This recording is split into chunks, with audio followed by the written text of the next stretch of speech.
All right, guys, so now we're over here. We're going to be looking at a Thermoking reefer. We've already looked at a carrier. Now we're going to be looking at Thermoking. A few differences. We'll get into that in just a sec. I'm going to start off. We're going to do the pre-trip, and then we'll go ahead and go into the operation of the reefer. So again, with your pre-trip, you're going to want to look, take general note of the condition of the reefer unit. Make sure you don't have any leaks, anything like that dripping off the bottom. I start right to left, so if you open up here, this right panel, so the carrier, the battery was on the left hand side. On the Thermoking, the battery is on the right hand side here. So if you ever need to jump start it, anything like that, it's behind the right hand panel.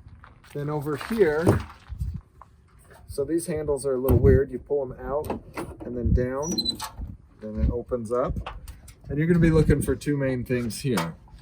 Belt tension, make sure it's not frayed, cracked, anything like that. You have a main drive belt here and an accessory drive belt on top there. You're also going to check your oil, which is this plug right here. See if it's full.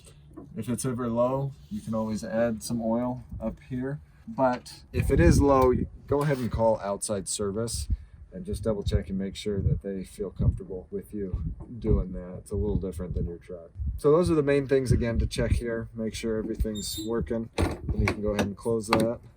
So now we're going to move on to the actual operation, how it works. So these are a little different. On the carrier, you had an actual toggle switch. This one, you see here, you just have an on and an off button.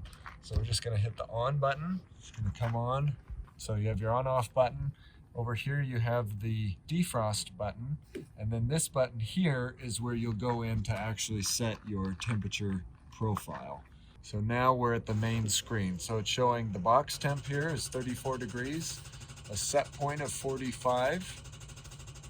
If you click on the set point button there, then you see you have your pluses and minuses. So if you want to, say we want to do 32 degrees. Then it asks, okay, say yes.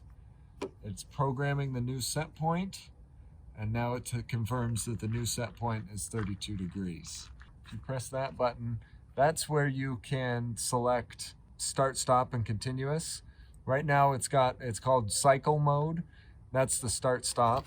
And then if you hit it again, programming continuous mode, new mode is continuous.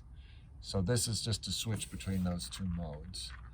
This little light indicator right here, so on the carriers, you just have a green light, a yellow light, or a red light. With this one, it's a T, and it's either a white, which shows normal operation, yellow, which means that there's a fault but it's still running, or red, which means there's a fault and it's not running. So this is what the driver will see in the side view mirror. So as you're driving down the road, you want to make sure that you have that white T. If you don't have a white T, if it's yellow, at your earliest convenience, pull over and come look and see what alarms are going on. If there's an alarm active, it will be on the display. It will show alarm active, and it'll ask you to click the button to view alarms, and then it can tell you what's going on. If it's something you're not familiar with, just call outside service. We can help you get it figured out. If it's something like it's going through a defrost mode or something like that, that's something you don't need to worry about. It'll do a defrost mode and then automatically go back to the set point that you've established. A little bit different in the setup and how you use it, but ultimately the same in that you have two main modes, start, stop, which they call cycle mode, or continuous, and that's exactly the same with the carrier. Overall, similar operation, just some slightly different buttons to get you navigated to where you want to be.